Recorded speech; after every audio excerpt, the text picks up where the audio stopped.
Bonjour à vous qui regardez donc cette vidéo, soyez bénis au nom de Jésus-Christ.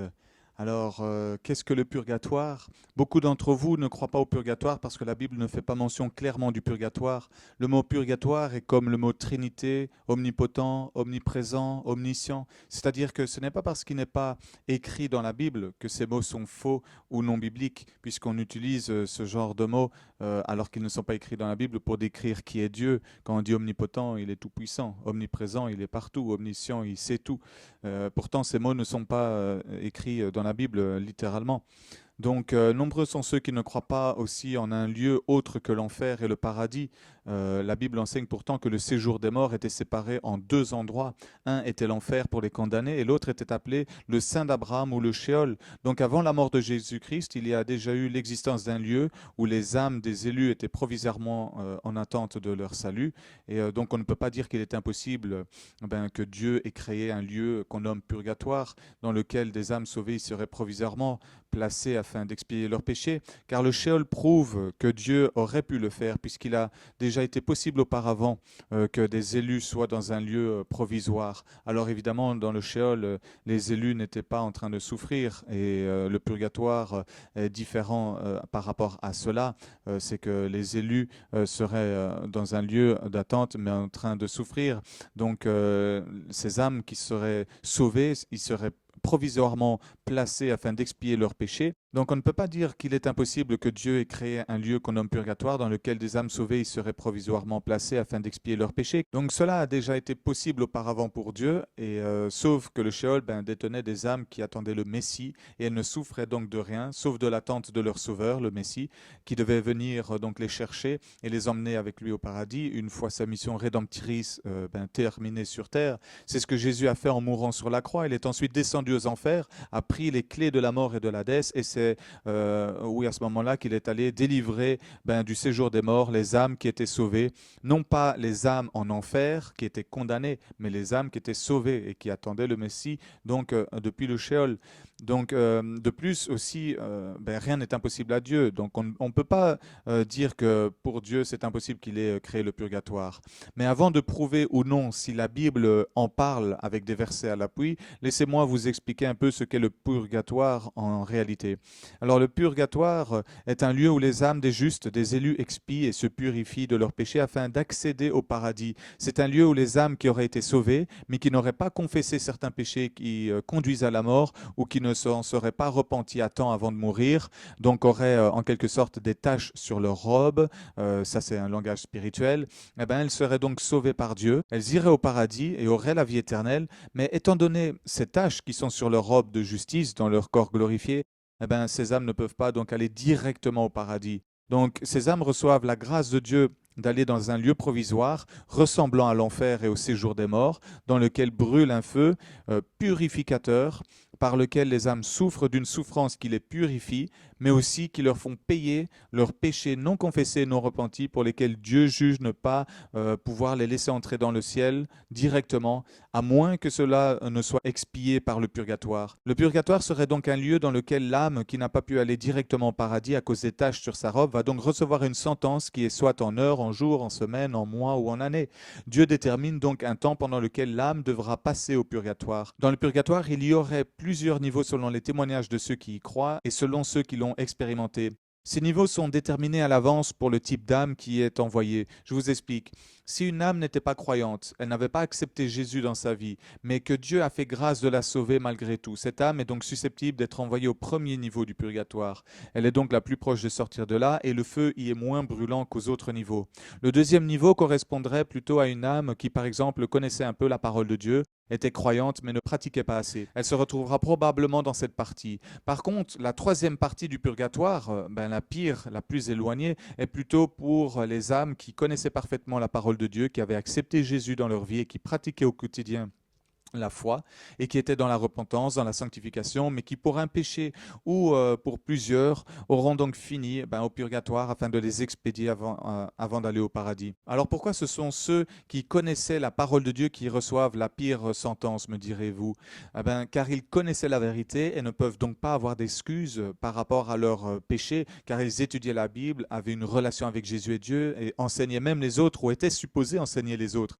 à vivre de manière sainte et juste. Donc Dieu punit sévèrement une âme qui connaissait la vérité et qui le connaissait, plutôt que quelqu'un qui ne connaissait rien de Dieu ou très peu de Dieu. D'ailleurs, Jacques chapitre 3 verset 1 nous le confirme dans la Bible, puisqu'on nous dit que Dieu jugera plus sévèrement ceux qui enseignent. Vous vous demandez sûrement si c'est Dieu qui choisit d'envoyer les âmes au purgatoire. En réalité, c'est Dieu qui en a le pouvoir, c'est Dieu qui les envoie, mais l'âme elle-même choisit d'y aller et veut s'y rendre pour se présenter propre et pure devant Dieu le jour où elle quitte son corps terrestre pour aller au paradis. Donc l'âme d'un croyant qui est sauvé choisit elle-même d'aller au paradis, car à la mort, l'âme acquiert un nouveau corps et acquiert une intelligence et une connaissance infiniment plus grande, et elle est donc pleinement consciente qu'elle ne peut pas se présenter à Dieu avec le moindre péché non repenti ou non confessé. Et elle en aurait même honte, et elle se sentirait sale. Et elle se sent sale si elle a encore des taches sur sa robe, si elle est encore impure à certains endroits. Donc Dieu offre une grâce à cette âme, c'est de se purifier du moindre péché non repenti ou non confessé, et au travers d'un feu, au travers de souffrances, avant de le rejoindre pour l'éternité. Alors je sais que quand on entend cela peut paraître cruel, sadique, méchant, sévère. Donc on a du mal à assimiler ça à Dieu qui l'aurait créé. Pourtant, Dieu a créé l'enfer. Et on peut penser que c'est impossible que Dieu ait fait une telle chose. Pourtant, la Bible en parle de l'enfer. Donc si l'enfer existe et que c'est bien pire que le purgatoire, et que le Sheol existe et que c'est moins pire que le purgatoire serait un peu l'entre-deux, c'est-à-dire que les sauvés sont comme au Sheol, au purgatoire, mais ils souffrent comme on souffre en enfer. Bon, pas au même niveau, mais un peu de la même manière. Donc voilà. Après, ça ne veut pas dire que le purgatoire existe, hein. Tout ça, ce sont que des explications de ce qu'est le purgatoire selon la croyance du purgatoire. Pourtant, c'est Dieu qui a créé l'enfer, qui est bien plus pire que le purgatoire, et pourtant Dieu n'a rien de cruel, de sadique, de méchant en lui. Mais il peut être sévère, ça oui. Mais le purgatoire est l'inverse de l'enfer. L'enfer est un lieu où les âmes n'ont plus aucun espoir d'aller au paradis et de s'unir à Dieu pour toujours. Ils sont privés pour toujours de l'amour de Dieu. Mais au purgatoire, les âmes ont de l'espoir, car elles savent qu'elles iront au paradis à la fin de leur sentence. Mais les âmes du purgatoire sont languissantes de l'amour de Dieu et ne supportent pas d'en être séparées, même seulement quelques minutes. Donc le purgatoire est un lieu où l'on désire Dieu à la folie, car on le connaît déjà, mais on n'est pas encore uni à lui pour l'éternité. Le purgatoire est donc un lieu où on brûle, par un feu qui purifie.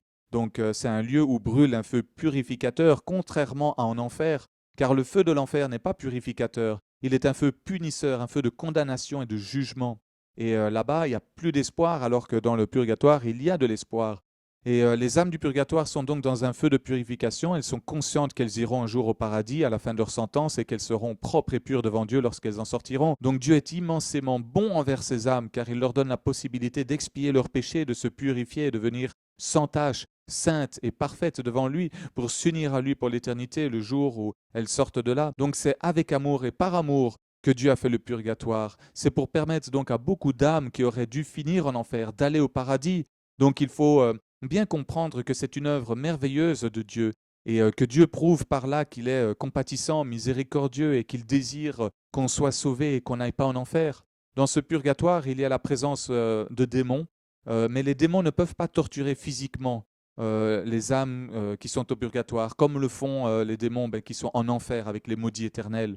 Mais les démons peuvent torturer mentalement les âmes du purgatoire en leur rappelant sans cesse leurs fautes, leurs péchés, leur désobéissance. Donc les raisons pour lesquelles elles ont dû aller au purgatoire et non pas directement au paradis. Ce qui leur inflige donc une honte intolérable et une douleur, la simple pensée de ceci. Mais au purgatoire, il se trouve des anges aussi qui y veillent. Les anges sont ceux qui amènent et reprennent les âmes qui y sont mises par ordre de Dieu. Et la simple vue de ces anges encourage et fortifie les âmes du purgatoire, évidemment. Ils ne sont donc pas totalement seuls, contrairement à ceux qui sont en enfer, qui là sont seuls et pour toujours.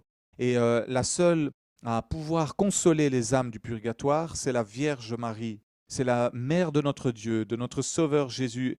C'est elle-même qui vient les consoler et qui peut le faire. C'est la seule que Dieu a permis.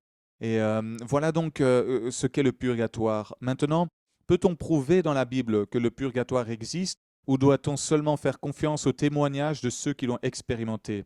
Alors prenons les versets bibliques qui, selon moi, insinuent le purgatoire et que le purgatoire existe. Je dis bien insinue car nous savons qu'aucun verset ne dit directement le purgatoire existe tel quel. Il n'y a aucun verset qui dit le purgatoire existe, ou il n'y a aucun verset qui parle du purgatoire tel quel, écrit comme ça.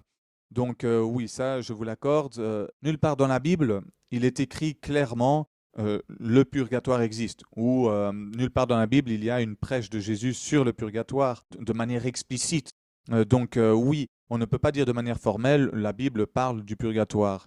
Donc c'est pour ça que je dis, il faut trouver, voir s'il n'y a pas des versets qui insinuent que le purgatoire existe, parce qu'effectivement, on ne peut que l'insinuer, donc au travers de la Bible, si on trouve des versets qui l'insinuent. Et j'aimerais noter que c'est de la même chose et de la même manière, de la même façon, qu'il n'est jamais dit dans la Bible que Jésus est Dieu. D'ailleurs, la Bible est claire au sujet de la divinité de Jésus. J'ai même écrit un livre que vous pouvez aller télécharger gratuitement pour l'instant.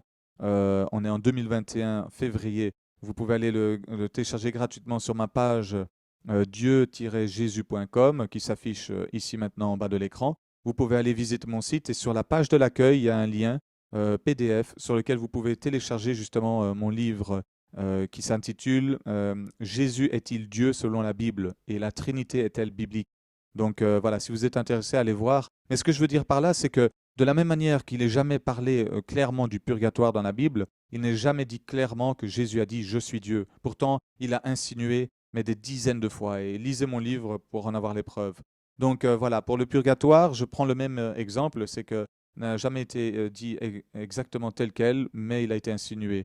Et pour ça, il va falloir que je vous le prouve et que je vous montre des versets. C'est le but de cette vidéo. Donc, si quelque chose est insinué, cela pourra conduire à croire que ça pourrait exister sans pouvoir l'affirmer à 100% au travers de la Bible, j'en suis conscient. Donc, de la même manière que Jésus n'a jamais dit « je suis Dieu », pourtant il l'est et la Bible le prouve par de nombreux versets, eh ben, de la même manière, on ne dit jamais dans la Bible que le purgatoire existe, mais voyons des versets qui l'insinuent. Alors, les versets bibliques sur le purgatoire, que sont-ils? Quels versets aurais-je pu trouver à ce niveau-là? Donc, quels sont les versets qui insinueraient que le purgatoire existe? Alors, prenons premièrement Matthieu 5, 25 à 26, qui dit « Accorde-toi promptement avec ton adversaire pendant que tu es en chemin avec lui, de peur qu'il ne te livre au juge et que le juge ne te livre à l'officier de justice et que tu ne sois mis en prison. Je te le dis en vérité, tu ne sortiras pas de là jusqu'à ce que tu n'aies payé le dernier cadran. » Alors, ce verset peut être lu spirituellement, mais aussi de manière littérale. Donc, on peut comprendre que si on veut faire une offrande à Dieu, il vaut mieux pardonner ceux avec qui on a un problème, tant qu'on est ici sur terre, et arranger nos problèmes directement avant d'aller au juge, de passer devant lui. Sinon, cela pourrait nous amener en justice et on pourrait finir condamné et finir en prison jusqu'à ce qu'on ait été jusqu'au bout de notre peine. Mais si on lit ce verset avec des yeux spirituels, si on le lit comme une parabole, nous pouvons découvrir que, oui, il y a bien effectivement une insinuation ici du purgatoire, parce que dans ce verset, le chemin, c'est la vie sur terre. Le problème avec notre adversaire en chemin, ce sont le ou les péchés que nous aurions commis. Et le juge, c'est Dieu. Et l'officier de justice dans ce verset, ce serait soit Jésus, soit un ange de Dieu. Et la prison, voilà où est l'insinuation. La prison dans ce verset, ce serait donc le fameux purgatoire. Oui, parce que, autrement dit, avec les yeux spirituels, on peut lire Matthieu 5, 25, 26 comme cela. « Fais-toi pardonner et quitte tes péchés pendant que tu es en vie sur terre, de peur que cela ne te cause d'être livré à Dieu en jugement, qu'il ne te livre à Jésus ou un ange pour te mettre au purgatoire jusqu'à ce que tu aies payé jusqu'au dernier soude pour tes péchés. » Donc voilà, pourquoi il est évident que c'est le purgatoire qui est insinué dans ce verset, car ce verset peut avoir donc un sens terrestre, du fait qu'on peut être jugé, finir en prison, payer nos dettes, mais ce verset peut être interprété spirituellement aussi, car Jésus parlait souvent en parabole pour expliquer des choses célestes. Et ici, la seule prison qui existe pour l'esprit et qui permet de payer ses fautes avant d'aller au paradis, c'est le purgatoire justement, car l'enfer ne permet pas de payer ses fautes. On les subit là-bas pour l'éternité, sans jamais pouvoir les expier et s'en purifier. On ne sort jamais de là, contrairement au purgatoire. Mais aussi, il y a un autre verset, en Matthieu 18, 32-35, où il est dit « Alors son Seigneur, l'ayant appelé auprès de lui, lui dit « Méchant esclave, je t'ai remis toute cette dette, parce que tu m'en as supplié. Ne devais-tu pas aussi avoir pitié de ton compagnon de service, comme j'ai eu pitié de toi ?» Et son maître irrité le livra au bourreau, jusqu'à ce qu'il eût payé tout ce qu'il devait. C'est ainsi que mon Père céleste vous traitera si chacun de vous ne pardonnez pas de tout votre cœur chacun à son frère ses fautes. Ici, Jésus fait une parabole qui est aussi donc une allusion spirituelle, car il prend un exemple de la vie de tous les jours, du temps d'Israël, il y a 2000 ans, et il explique ce que le Père fera si la personne ne pardonne pas les fautes des autres. L'allusion au purgatoire dans ce verset est le passage qui dit que le Maître livrera le pécheur au bourreau, jusqu'à ce qu'il eût tout payé de ce qu'il devait. Donc de la même manière, en esprit, on peut lire que le Maître est une allusion à Dieu et ou Jésus, qui livre au bourreau, qui seraient donc les démons dans ce cas, qui persécutent au purgatoire, et qui les laisse dedans jusqu'à ce qu'ils aient accompli leur peine et qu'ils soient donc purifiés de toutes leurs fautes. Donc voilà la deuxième insinuation que je trouve dans la Bible. Et il y a un troisième verset qui, pour moi, l'insinue aussi. Ensuite, c'est donc en 1 Corinthiens 3, versets 14 à 15, qui dit « Si l'œuvre que quelqu'un a construite sur le fondement subsiste, il recevra une récompense. Si son œuvre brûle, il perdra sa récompense, mais lui-même sera sauvé comme au travers d'un feu. » La plupart des croyants donc, qui tentent de dire que le purgatoire n'est pas insinué ici veulent faire croire que le verset 15 qui parle d'un feu qui sauve la personne se rapporte uniquement au verset 10 à 14, c'est-à-dire à un fondement ou à une doctrine ou à leurs œuvres, et non pas à un feu du purgatoire ou un feu au purgatoire, alors qu'il est clairement dit « lui-même sera sauvé comme au travers d'un feu ». Donc l'œuvre de la personne sera brûlée, nous disent les versets 10 à 14, mais le verset 15 dit que la personne sera sauvée et non ses œuvres, comme au travers d'un feu. Donc le feu peut être vécu par une personne lorsqu'elle est vivante sur terre, donc par le baptême de feu prophétisé par Jean le Baptiste en Matthieu chapitre 3 verset 11, mais dans le verset de 1 Corinthiens 3,15, on parle d'un feu non de notre vivant, mais d'un feu lorsqu'on a quitté notre corps terrestre et cette terre. Alors Dieu éprouvera donc par le feu toutes nos œuvres une fois qu'on a quitté cette terre, et elles brûleront si elles n'étaient pas fondées sur lui, et pour le reste, il y aura des récompenses célestes. Mais si les œuvres brûlent, le verset rassure quand même en disant que la personne serait sauvée, mais comme au travers d'un feu. Donc cela ne peut pas faire référence à autre chose qu'au purgatoire, car en dehors du purgatoire, il n'y a que l'enfer où il y a un feu, mais aucune âme en enfer ne sera sauvée. Donc cela ne peut pas faire allusion à l'enfer, et encore moins à ceux qui prétendent que l'enfer est ici sur terre et que le feu c'est dans la pensée, que c'est le fait de souffrir. C'est pas ça le feu dont on parle en enfer et le feu dont on parle au purgatoire. Il y a une différence majeure entre le feu qu'on subit dans le sens du baptême du feu, donc tout jugement, toute punition, toute souffrance ici sur terre, toute douleur, et ça peut être mental, physique, émotionnel, affectif, spirituel, n'importe, et un feu qui nous brûlerait, dans lequel, par exemple, Luc 16 nous parle de Lazare qui brûle d'un feu et qui demande ne fût-ce qu'une goutte d'eau et de sauver ses frères. Vous voyez, il y a une grande différence entre les deux. Il y en a un qui est mort et qui dit qu'il brûle dans un lieu où il est torturé, il brûle. Et il y a aussi un feu dont on parle dans la Bible qui se rapporte à ceux qui sont encore vivants. Donc on voit bien qu'il y a différents feux. Donc on ne peut pas ramener tous les feux de la Bible à un feu qui serait sur terre ou juste à celui de l'enfer, parce que le feu de l'enfer ne purifie pas. Donc il ne reste plus que l'option du purgatoire dans ce cas pour expliquer cela, parce que dans ce verset 15, il nous dit bien qu'on serait sauvé comme au travers d'un feu. Comment peut-on être sauvé au travers d'un feu si on est en enfer? C'est impossible. Et le feu, tant qu'on est vivant, nous purifie ici sur terre, mais si on meurt et qu'on n'a pas été purifié de certains péchés, qu'on a encore certains péchés avec nous, des taches sur notre robe, alors de quel feu s'agit-il maintenant? Et c'est pour ça que ça ne peut aller que dans le sens de la doctrine du purgatoire. Donc voilà, peu importe ce que disent certains croyants à ce niveau-là, moi c'est en tout cas comme ça que je le vois avec mes yeux spirituels. Et le feu est donc d'abord un feu durant notre vivant, par nos souffrances, nos punitions, nos épreuves, nos œuvres, toute punition, tout jugement de Dieu pour nos péchés. Mais lorsqu'on meurt en Christ, il reste donc un feu qui peut nous sauver si on n'a pas été purifié de tout. Et si nos œuvres ne demeurent pas et brûlent, c'est le feu purificateur du purgatoire pour les âmes qui veulent se présenter pures et saintes devant Dieu, tout simplement pour entrer dans leur salut éternel. Donc dans les 3 versets que je viens de vous montrer, il y a 3 claires insinuations bibliques au purgatoire. Mais je l'avoue, elles sont insinuées et ne sont pas directement citées comme étant le purgatoire même et comme étant le feu du purgatoire. Donc forcément, quiconque veut croire que ce n'est pas assez pour défendre le purgatoire basé sur cela, est libre de le faire et je le comprendrai. Et je comprends d'ailleurs que beaucoup sont réticents à croire que cela se rapporte au purgatoire. Pourtant, c'est bien le cas puisque, comme je l'ai expliqué, il n'y a pas d'autre feu qui peut expliquer que ce feu sauve, alors que l'âme est morte. Quand l'âme est morte, il y a l'enfer ou le paradis. Donc, comment peut-on être sauvé si on est en enfer? Donc, ce feu ne peut se rapporter qu'au purgatoire, parce que ces âmes vont aller au paradis, mais doivent passer par là pour être purifiées, parfaitement saintes et pures. Mais pour ceux qui arrivent à voir avec leurs yeux spirituels ou qui entendent, veulent bien s'ouvrir à la possible croyance. Cela a bien insinué que le purgatoire pourrait exister dans ce cas-là.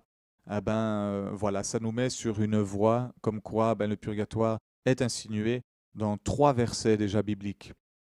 Alors évidemment, c'est recherché, mais tous les versets ne sont pas faciles à comprendre, toutes les doctrines bibliques ne sont pas faciles à voir, et donc voilà, il faut de la bonne volonté aussi, et il faut surtout prier Dieu pour qu'il vous guide vers cette vérité. Si vous avez des doutes sur ce sujet et que pour vous les versets que j'ai cités ne sont pas suffisants pour prouver que la Bible insinue le purgatoire, allez directement à la source, demandez à Dieu, demandez au Saint-Esprit qu'il vous parle.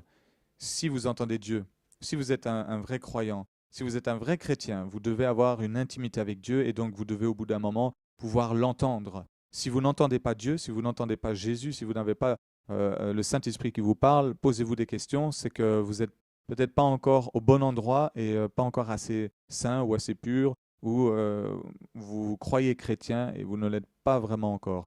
Voilà, je peux vous dire que Dieu parle, il parle à ses enfants. Jésus peut vous parler, le Saint-Esprit peut vous parler, vous pouvez entendre sa voix, vous pouvez entendre sa douce voix, tout comme vous pouvez entendre la voix fulgurante du Père. Donc, elles existent, elles sont bibliques, puisque dans la Bible, on voit que le Père parle, que Jésus parle, que le Saint-Esprit peut parler. Donc, voilà, tout ça, c'est biblique. On peut entendre la voix de Dieu. Donc, moi, je vous conseille, allez vers Dieu, parlez à Dieu et demandez-lui. Si tout ça, ça ne vous convainc pas, demandez-lui directement. Est-ce que le purgatoire existe? Demandez-lui des preuves. Demandez-lui de confirmer, tout simplement, rien de plus. C'est ce que je vous conseille. Alors la différence entre prier pour les morts et prier pour les vivants. Donc si le purgatoire existe, cela veut dire qu'on peut prier pour les âmes du purgatoire. Mais est-ce que pour autant cela veut dire qu'on prie pour les morts en priant pour les âmes du purgatoire? Car la Bible nous interdit d'invoquer les morts. Alors est-ce que c'est la même chose que prier les morts? Pour répondre à cette question, j'aimerais d'abord prouver que il y a des livres qui parlent de prier pour les morts. J'aimerais donner un exemple dans un livre qui est dit apocryphe, mais qui est un livre biblique que les catholiques n'ont pas rejeté, que d'autres dans la chrétienté ont rejeté et enlevé de leur Bible. Mais par exemple, si on va dans 2 Maccabées 12, versets 38 à 45, cela explique qu'au cours d'un combat, des Juifs sont morts et ils découvrent en allant récupérer les corps qu'ils portaient sur eux des objets consacrés à une idole, ce qui explique qu'ils soient tombés au combat à cause de leurs péchés. Ensuite, le texte dit que tous se mirent à prier pour que leurs fautes commises soient entièrement effacées. Ils offrirent même un grand sacrifice d'argent de 2000 pièces qu'ils envoyèrent à Jérusalem. C'était là, dit le texte, un geste très beau et très noble, inspiré par la pensée de la résurrection. En effet, s'ils n'avaient pas cru que ceux qui étaient tombés ressusciteraient, il aurait été inutile et ridicule de prier pour les morts et d'offrir un sacrifice pour eux. Mais ils pensaient qu'une belle récompense était réservée à ceux qui s'étaient couchés dans la mort ayant la foi. Alors c'était là une pensée sainte et en accord avec la foi. Il fit donc ce sacrifice d'expiation pour les morts afin qu'ils soient délivrés de leurs péchés. Donc dans ce passage qui est très intéressant parce qu'il prouve que les Juifs avaient la notion de prier pour les morts, on y voit que aussi il y a eu des offrandes et des sacrifices pour payer pour leurs fautes à leur place par Judas. Dans ce verset, c'est Judas, un certain Judas, qui va le faire pour des âmes qui seraient mortes. Et vu qu'elles sont plus vivantes sur terre pour le faire, donc ce serait lui qui se serait chargé pour le faire pour les morts dans la foi. Donc il y a aussi 1 Corinthiens 15, 29 qui fait une claire allusion à cela par rapport aux morts. C'est un autre verset que je veux vous faire découvrir parce qu'il déclare que les Juifs pouvaient se faire baptiser pour les morts. Et donc c'était une pratique courante chez les Juifs. Donc il y avait une pratique chez les Juifs à l'époque que les gens pouvaient se faire les croyants juifs pouvaient se faire baptiser pour les morts.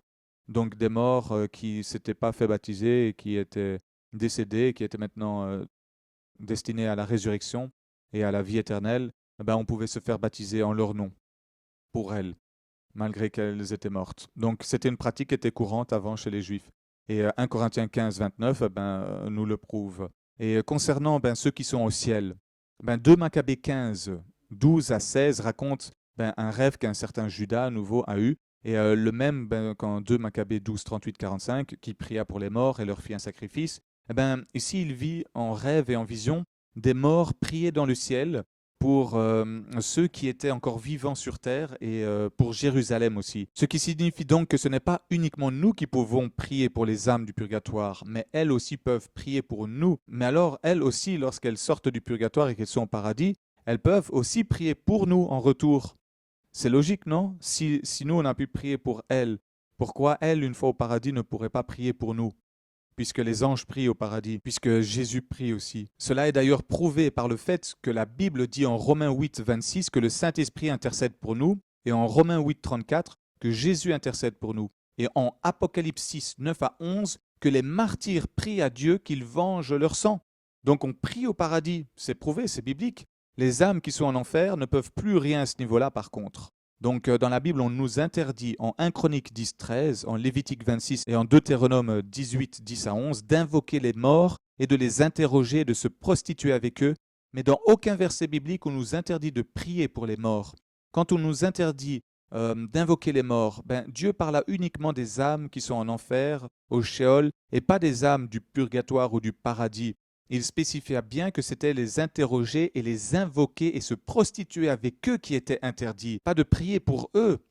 Donc si vous n'interrogez pas les morts, si vous ne les invoquez pas, que vous ne vous prostituez pas avec eux, vous ne commettez donc aucun péché à cet égard, puisque la prière est quelque chose de différent de l'invocation et de l'interrogation et de la prostitution envers eux.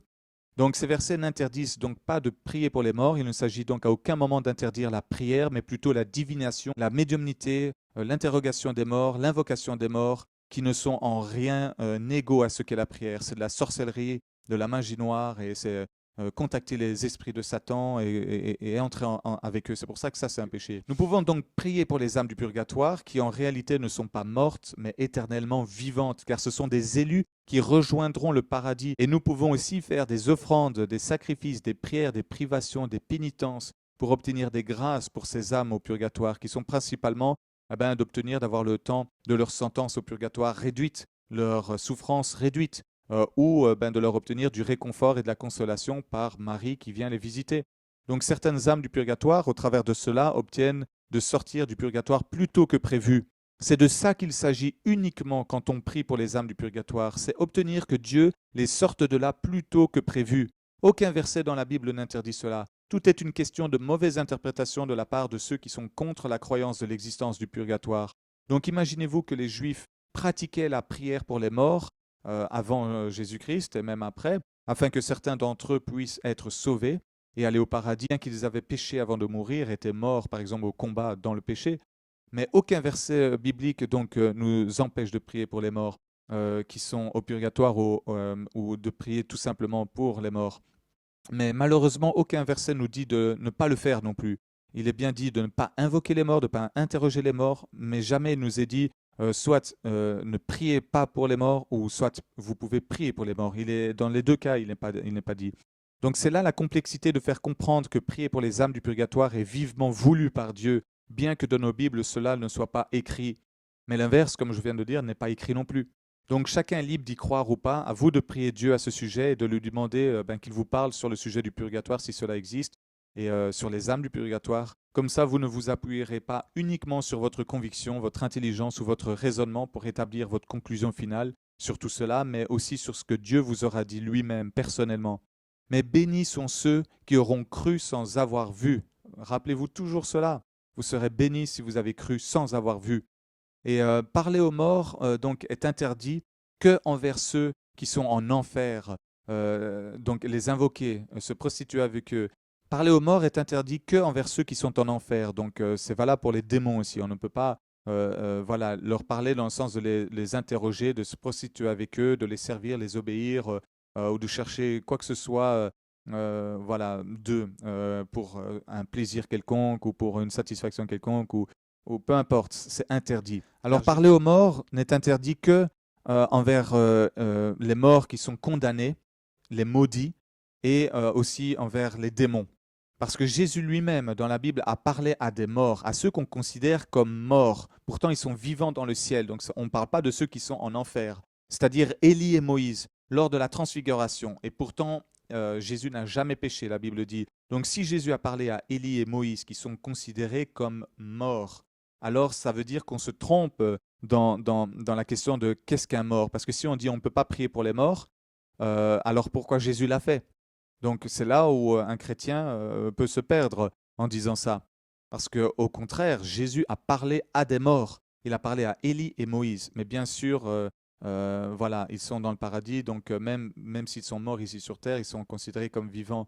Donc cela prouve que ceux qui sont sauvés, bien qu'ils soient morts, ne sont pas considérés comme morts dans le sens d'invoquer les morts, d'interroger les morts. On ne peut pas interroger les morts, on ne peut pas invoquer les morts, mais là ça parle des condamnés, ça parle de ceux qui étaient dans le Sheol. D'ailleurs, Saul est mort après avoir interrogé les morts et d'avoir fait venir Samuel du Sheol. Il a donc été puni par Dieu pour cela. Donc ça, c'est interdit.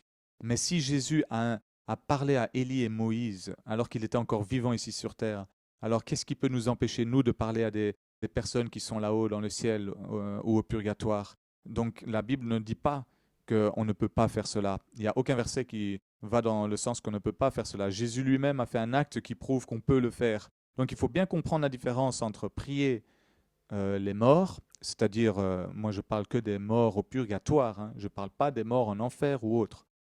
Je parle uniquement des morts qui sont au purgatoire.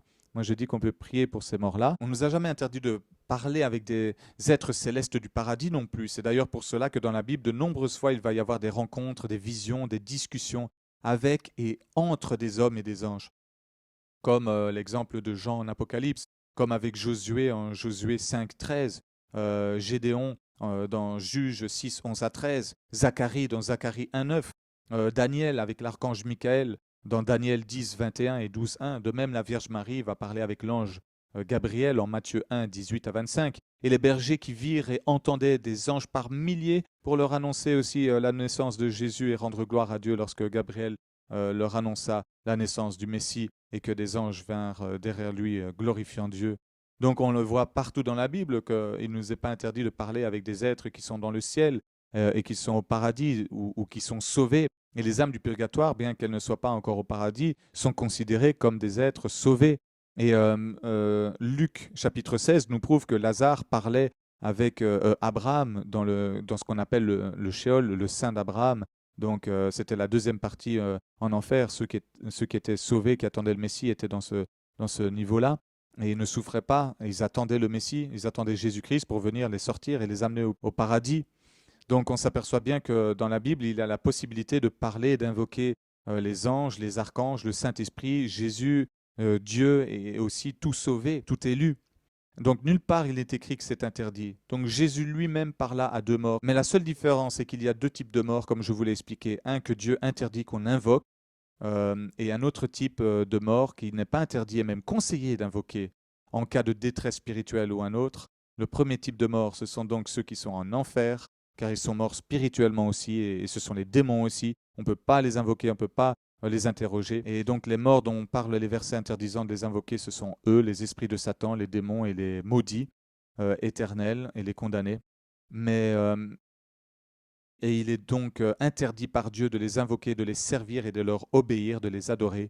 Par contre, l'inverse est de mise concernant les anges, les créatures de lumière et la Trinité, les élus dans le ciel et au purgatoire. Il n'est pas interdit donc de communiquer avec un ange ou avec une des personnes de la Trinité.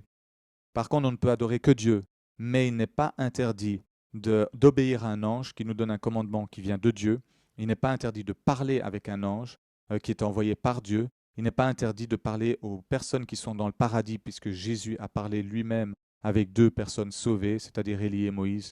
Donc voilà, on ne peut pas dire, donc, si quelqu'un ne croit pas au purgatoire, qu'on ne peut ni prier pour les morts, les âmes du purgatoire, ni leur parler, ni les interroger.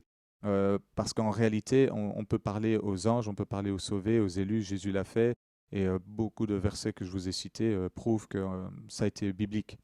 Donc, de même, il n'est pas interdit de discuter donc, avec une âme qui est sauvée, mais qui est soit au ciel, soit sur terre, soit au purgatoire, puisque Jésus lui-même l'a fait en Matthieu 17, Marc 9 et Luc 9 lors de sa transfiguration. Donc, on doit bien comprendre que la Bible parle uniquement des morts du côté des condamnés et non pas des morts en Christ. Donc, pour revenir aux âmes du purgatoire, il n'est donc pas interdit dans la Bible de communiquer avec une âme du corps du Christ, de l'Église. Et les âmes du purgatoire sont des membres de l'Église de Christ. Qu'elles soient au paradis ou au purgatoire ou encore sur terre, l'Église reste l'Église, elle reste unie, même si nous sommes séparés d'endroits. Vu que nous sommes toujours sur terre, une partie est déjà au paradis et le reste est encore au purgatoire, cela ne veut pas dire qu'il y a 3 églises ou 3 corps du Christ, il n'y en a que un. Nous restons donc totalement une seule et même Église, unie l'une à l'autre et unie à Christ, bien que une soit au paradis, une soit au purgatoire et une autre partie soit encore sur terre. Donc c'est bibliquement autorisé, c'est bibliquement prouvé, et voilà la différence et la nuance qu'il faut comprendre entre qui on peut invoquer et qui on ne peut pas invoquer, qui sont les vrais morts, donc les condamnés, et qui sont les morts en Christ, donc les sauvés. Et si vous arrivez donc à comprendre cette différence, vous ne pourrez plus accepter qu'on dise que la Bible interdit de prier pour les morts en Christ et pour les âmes du purgatoire, donc c'est ça que j'insinue. Et de même, je vais vous dire une chose, ça c'est une révélation, on peut faire une seule prière pour les âmes de l'enfer. Oui, on peut prier pour les âmes en enfer. Oui, on peut prier pour les âmes de l'enfer, mais une seule demande, je vais vous la donner maintenant, c'est que Dieu diminue leur souffrance au bout d'un moment dans l'éternité, car il est compatissant, il est miséricordieux. Et même si ces âmes seront pour toujours en enfer, moi je crois en un Dieu qui reste toujours bon et toujours miséricordieux et compatissant. Donc je ne rejette pas la possibilité que Dieu puisse un jour juste diminuer leur souffrance au bout d'un moment. Je ne dis pas que Dieu sortira les âmes de l'enfer au bout d'un moment. Je dis juste que les âmes qui sont en enfer, ils resteront pour toujours, c'est ce que la Bible nous dit. Mais je crois que parce que Dieu est miséricordieux, parce qu'il est bon, il est amour, parce il ne peut pas changer, il reste le même. Je crois qu'au bout d'un moment, il diminuera, pas complètement, il diminuera d'un peu les souffrances de ces âmes qui sont en enfer, à cause de sa bonté, à cause de son amour, à cause il est bon, tout simplement. Donc moi, je vous dis que la seule chose qu'on peut demander pour les âmes qui sont en enfer, ce serait celle-là, que Dieu, au bout d'un moment, ait pitié d'elles et donc ait pitié des âmes qui étaient des hommes et des femmes ici sur Terre, voire même des enfants, des adolescents, des jeunes adultes, et qui sont malheureusement en enfer pour toujours. Donc prions que Dieu permette qu'au bout d'un moment, dans sa bonté, dans sa miséricorde, qu'elles aient des souffrances diminuées en enfer. Donc vous voyez, on peut prier pour les morts dans ce sens-là, et la Bible ne l'interdit pas. C'est invoquer les morts ou invoquer les démons, les esprits de Satan, les interroger et se prostituer avec eux, qui est interdit. Nous ne nous prostituons pas avec les âmes du purgatoire, nous prostituons pas avec les anges ou avec les âmes du paradis. Et Jésus lui-même a parlé avec eux depuis la terre, donc si lui l'a fait, nous on peut le faire. Alors mon témoignage. J'aimerais maintenant vous raconter un événement extraordinaire qui m'a donné une motivation accrue de prier pour les âmes du purgatoire et qui m'a donné l'envie de faire cette vidéo pour que vous sachiez la vérité à ce niveau-là.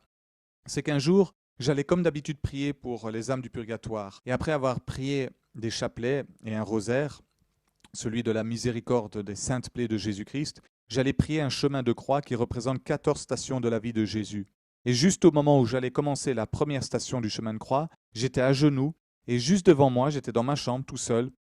Dieu me montre en vision une âme du purgatoire. À ce moment-là, je n'avais jamais eu cette expérience. Je n'avais jamais eu d'expérience avec une âme du purgatoire ou avec le purgatoire. Donc j'ai questionné Dieu et je lui ai dit, Seigneur, comment cela se fait-il que j'ai l'impression de voir une âme du purgatoire? Car ce que je voyais, c'était une nonne, comme on voit dans les couvents. Elle avait le même habit qu'une sœur d'un monastère. Vous savez, qui a comme une robe noire et blanche, un voile noir et blanc couvrant ses cheveux et autour de son visage. Mais elle paraissait morte. Son visage ne vivait plus. Donc j'étais troublé car c'était la première fois que je recevais ce type de vision de Dieu et du Saint-Esprit. Donc quand j'ai posé cette question à Jésus, j'ai entendu sa voix me répondre ceci. Je mets devant toi le salut de ces personnes. Elles te le rendront grandement. Elles t'aideront. t'assisteront dans les limites de ce que je leur permettrai. Prie fidèlement pour elles, et je te bénirai toi et ta famille. Tu enverras les fruits pour toi et ta famille. Je t'ai écouté et je t'exauce, je te rendrai saint, comme tu me l'as demandé. Je te ferai passer par des déserts très difficiles, mais fais-moi confiance. Apprends à me faire confiance. Je te l'ai déjà dit et je te le redirai encore et toujours. Au plus tu me feras confiance, au plus tu grandiras en sainteté, en amour et en humilité. Je t'aime, mon enfant. Voilà ce que j'ai entendu. Alléluia. Après avoir demandé à Jésus, Seigneur, comment cela se fait-il que je pense voir une âme du purgatoire?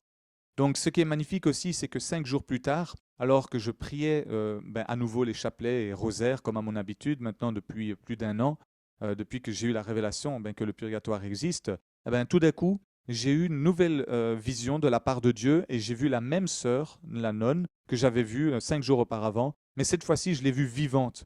Et alors que dans ma tête, je me suis demandé, tiens, Seigneur, comment cela se fait-il que j'ai cette vision d'elle à nouveau? Et j'ai entendu, elle est venue te remercier. Alléluia. Donc j'ai juste répondu gloire soit rendue à Dieu et j'ai continué à prier comme si de rien n'était. Mais croyez-moi que j'en étais réjoui au fond de moi.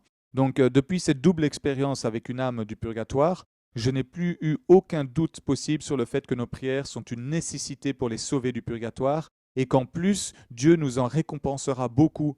Prier pour les âmes du purgatoire fait donc partie de mon quotidien maintenant. Je prie chaque jour au minimum 2 chapelets et un rosaire pour elles et je rajoute normalement un chemin de croix. Le tout me prend 1 heure de prière environ, donc c'est pas tant que ça.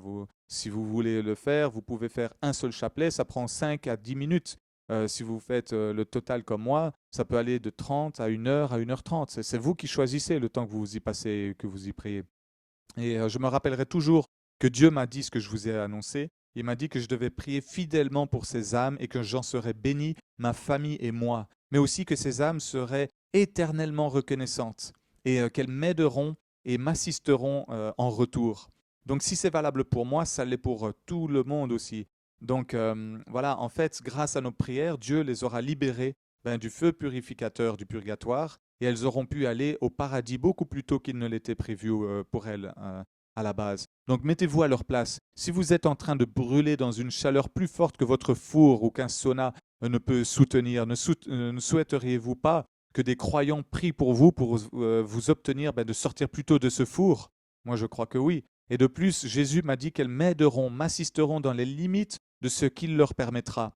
Alors, je ne sais pas vraiment qu'est-ce que c'est, quelles sont les limites et comment elles peuvent m'aider. Je n'ai pas de révélation à ce niveau-là, mais j'y crois. Il me l'a dit, j'y crois et ça me suffit. Je n'ai pas besoin de plus, pour l'instant en tout cas.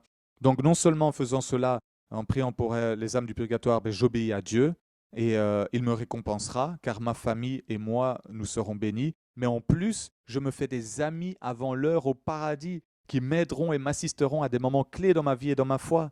C'est infiniment extraordinaire et merveilleux et j'en suis tellement heureux. J'aimerais tellement que vous aussi, vous puissiez partager ce bonheur et avoir ce bonheur. Je souhaite que vous en arriviez là, en tout cas. Donc voilà, le choix est entre vos mains. Cette vidéo est faite pour ça, pour vous donner le choix maintenant, pour vous mettre face à ce choix. Vous pouvez continuer de ne pas croire ou vous pouvez vous ouvrir petit à petit jusqu'à laisser entrer cette croyance en vous et demander à Dieu qu'il vous le confirme. Il vous parlera et il vous bénira. Si vous mettez donc à prier et à avoir un temps chaque jour pour ces âmes au purgatoire. Donc vous voyez, moi-même, j'ai eu une double expérience surnaturelle avec une âme du purgatoire. Et c'est Dieu qui l'a choisi. Je ne l'avais pas demandé, je ne savais même pas que c'était possible, vraiment, que je pouvais avoir ce genre d'expérience moi-même. Qui suis-je? Je suis pas un saint. Je suis pas un saint. Pourtant, la plupart de ceux qui ont vécu ça étaient des saints. Donc voilà, si moi je peux le vivre, vous aussi, croyez-moi, je suis pas plus spécial et pas moins pécheur que vous, croyez-moi.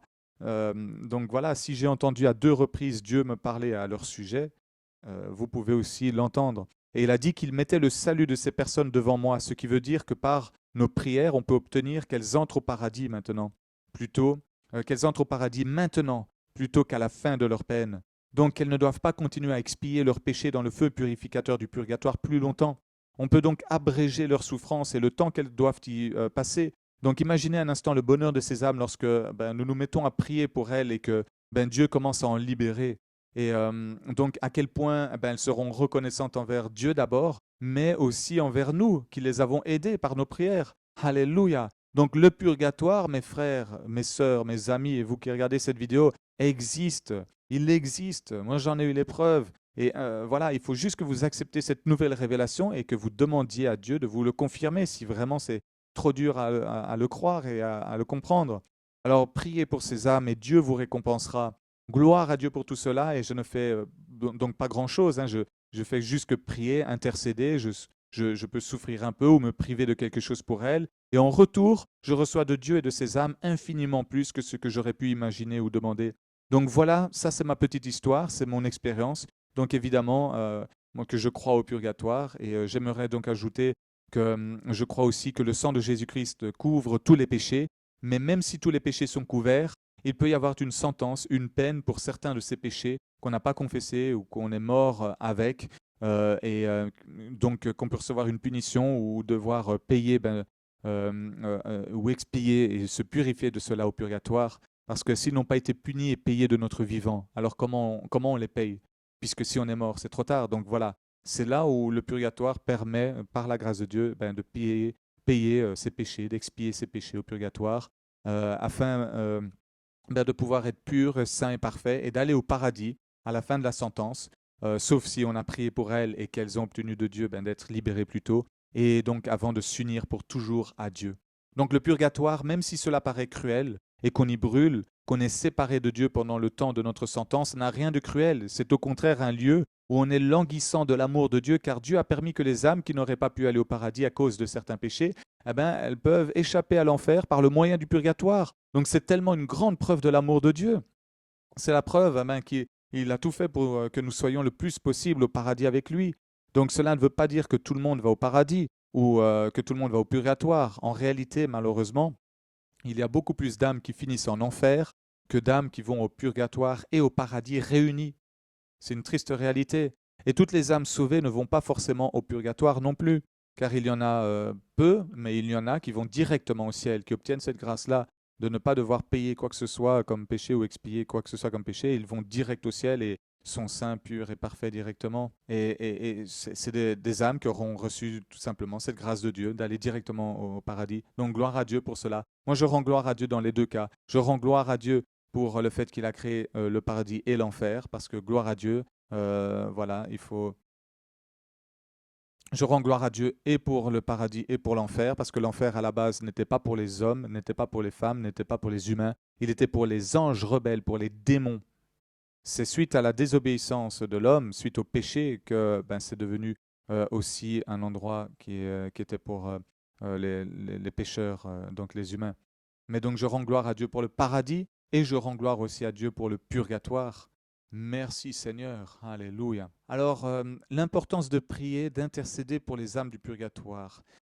Pourquoi c'est important de le faire? C'est que les âmes du purgatoire ne peuvent plus rien elles-mêmes. Elles ne peuvent plus rien pour elles-mêmes. Elles sont totalement impuissantes là où elles sont. Elles ne peuvent pas hâter leur propre délivrance. Si les vivants ne prient pas pour elles, elles sont délaissées. C'est pourquoi il est important de bien réaliser le pouvoir incroyable que chacun de nous a entre les mains pour délivrer et soulager ces âmes qui souffrent et qui attendent nos prières, nos jeûnes, nos privations, nos sacrifices, nos offrandes et toutes sortes d'autres pénitence afin que le Seigneur Dieu les utilise pour en sortir du purgatoire avant la fin du terme de leur sentence. Donc croire au purgatoire peut paraître faire quelque chose qui est contre la Bible si vous pensez que prier les morts en enfer revient au même que prier les morts qui sont au purgatoire. Mais je veux que vous sachiez que ceux qui sont au purgatoire ne sont pas considérés comme morts, ni comme morts spirituels. Ceux qui sont au purgatoire sont considérés comme éternellement et spirituellement vivants, car Dieu est le Dieu des vivants et non pas des morts. Donc il faut arrêter de croire que si on offre des prières ou qu'on prie pour les âmes du purgatoire, que c'est la même chose que d'invoquer les morts. Ça n'a rien à voir. Prier les morts et invoquer les morts n'a rien à voir les deux ensemble. Et les âmes du purgatoire ont la connaissance et la réjouissance de savoir qu'elles rejoindront un jour le paradis, qu'elles ne seront pas pour toujours dans le purgatoire et qu'elles seront donc unies à Dieu pour toujours à l'avenir. Donc elles savent qu'à la fin de leur sentence, Dieu enverra un ou des anges les sortir de là et les élever jusqu'au ciel, les amener au paradis. Donc ces âmes ont de l'espoir, contrairement aux condamnés de l'enfer. Priez donc un mort s'il est en enfer, c'est une perte de temps et d'énergie, je vous l'avoue, à part pour l'unique demande que je vous ai expliquée, celle de demander qu'il diminue les souffrances des âmes au bout d'un moment, dans l'éternité. Mais si vous considérez qu'une âme du purgatoire n'est ni morte, ni un esprit de Satan, et que vous comprenez qu'elles font toujours partie de l'Église, bien qu'elles soient mortes sur terre, alors tout croyant sur terre en Christ et dans les cieux sont encore unis avec les âmes du purgatoire et celles qui sont déjà au paradis. L'Église n'est pas uniquement sur terre, elle est aussi dans les cieux. Et donc tous les croyants encore vivants sur terre, et tous ceux qui sont au purgatoire en ce moment même, et tous ceux qui sont déjà au paradis, forment l'Église unie de Christ. Donc rejeter les âmes du purgatoire revient à rejeter des membres de votre famille céleste et spirituelle si vous êtes croyant. C'est très grave. Comment prier pour les âmes du purgatoire et que pouvons-nous faire pour elles? Alors, les âmes du purgatoire peuvent nous demander que l'on prie pour elles afin que Dieu diminue le temps de leur sentence dans ce lieu. Et c'est donc à nous qui sommes sur terre de prier par la foi, d'intercéder, de prier des chapelets, des rosaires, de jeûner pour ces âmes ou d'offrir une multitude de sacrifices, de privations ou d'offrandes dans le but précis que Dieu sorte des âmes du purgatoire et les amène dans sa gloire, dans leur salut éternel. Mais si vous avez donc de la compassion et de l'amour et de l'empathie pour les âmes que notre Père aime tant et que notre Seigneur et Sauveur Jésus-Christ aime tant et que le Saint-Esprit aime tant et que les anges de Dieu aiment tant, que les créatures de Dieu aiment tant, alors il est primordial de ne pas oublier que ces âmes ont besoin de nous et de vous. Elles savent qu'elles sortiront un jour ou l'autre de là, mais l'absence de Dieu, la séparation de Dieu, le manque de sa présence et de son amour sont tellement intolérables, insupportables, et en plus tout cela est amplifié par un feu qui les brûle pour les purifier. Donc imaginez, mettez-vous un peu à leur place, si vous avez de l'amour pour elles, faites quelque chose, agissez, priez pour elles. Tout comme, j'ai envie de vous donner une image, tout comme on chauffe l'or pour en enlever les crasses, c'est le même principe au purgatoire. On brûle d'un feu qui nous purifie, comme pour nous enlever toute impureté due au péché. Donc voilà, tout est tellement horrible et insoutenable, il faut l'avouer, pour toute âme qui est au purgatoire, parce que même si voilà, c'est un feu purificateur et qu'ils ont l'espoir et qu'ils vont être sauvés, ça reste quand même quelque chose d'horrible et d'insoutenable à vivre. Et donc ces âmes ne souhaitent qu'une chose, c'est de sortir de là au plus vite et de rejoindre l'amoureux de leur âme, leur créateur, et donc d'aller au paradis aussi, et de nous rejoindre, nous, l'Église, là-bas. Donc elles désirent, vous, qui croyez en Jésus-Christ, que vous priez pour elle, et Dieu le veut aussi. Moi, il me l'a dit personnellement, et donc je vous le témoigne. Je vous ai fait cette vidéo pour vous faire connaître ce désir, afin que non seulement vous connaissiez donc ce désir que Dieu a, que vous priez pour les âmes du purgatoire, mais aussi que vous commenciez donc à avoir un cœur pour ces âmes, d'avoir pitié de ces âmes qui sont là et qui sont délaissées, qui sont au purgatoire, qui ont besoin de nos prières pour que Dieu les délivre plus tôt que prévu et qui les sauverait donc de ce feu. Non seulement Dieu vous récompensera pour cela, mais aussi les âmes que vous aurez sauvées de là par vos prières ou vos pénitences ou vos souffrances données à Dieu pour elles, vous seront d'une aide précieuse. Ces âmes vous seront d'une aide très précieuse même par la suite, parce que elles vous seront éternellement reconnaissantes et comme Jésus me l'a dit, il permettra qu'elles vous aident et qu'elles nous aident, donc dans les limites qu'ils leur permettront.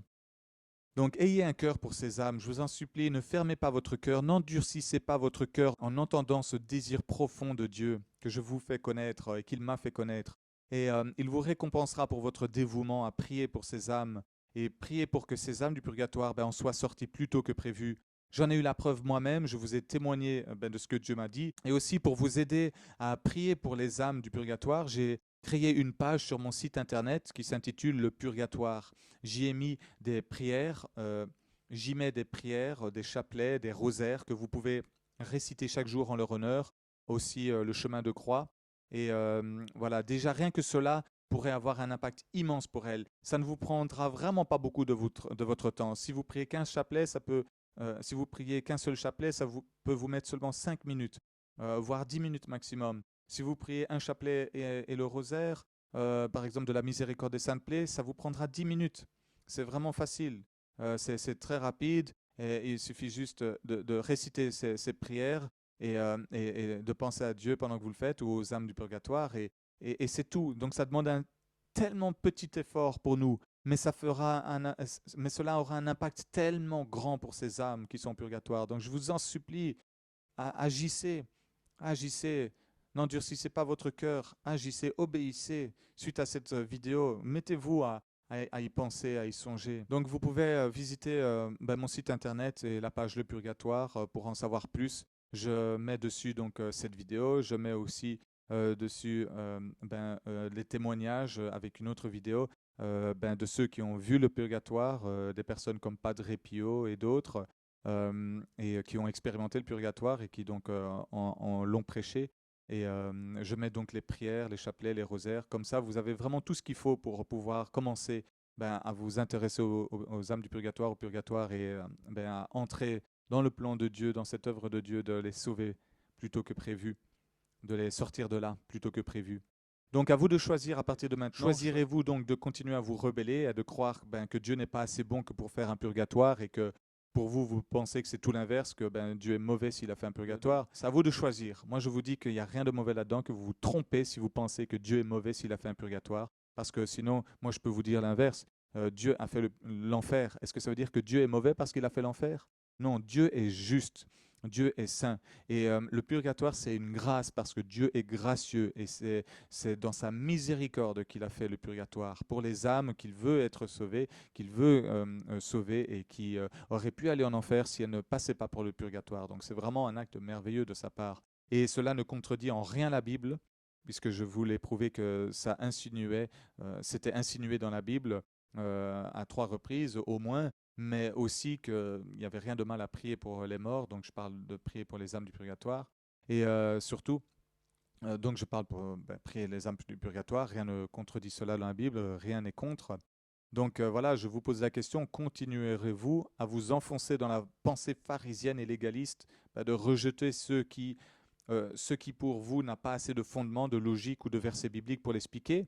Ou allez-vous enfin accepter de vous humilier devant Dieu, de vous repentir, de confesser que peut-être c'est vous-même qui aviez tort pendant tout ce temps, toutes ces années à ce sujet, et qui avez tort de rejeter la doctrine du purgatoire et cette révélation et tout ce témoignage que je vous donne et que d'autres donnent aussi sur le même sujet.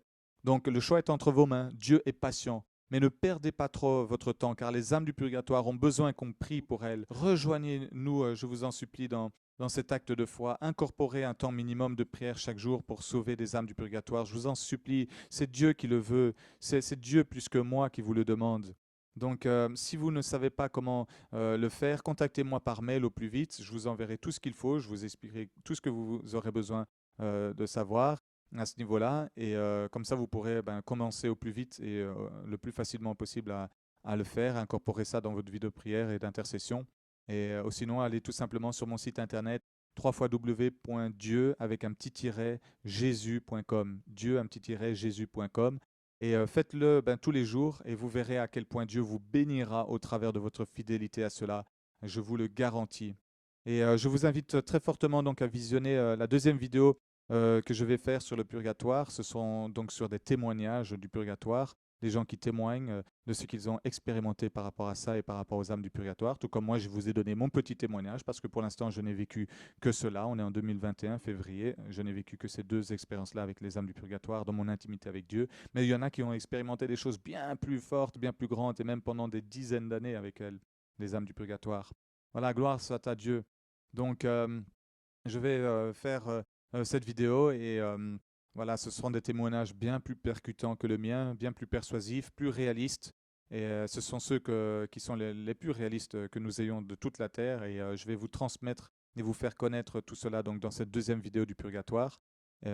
J'espère que vous avez été bénis, que vous allez vous ouvrir donc, au nom de Jésus-Christ à la possibilité de croire maintenant au purgatoire si ce n'était pas le cas. Et en tout cas, priez Dieu pour cela.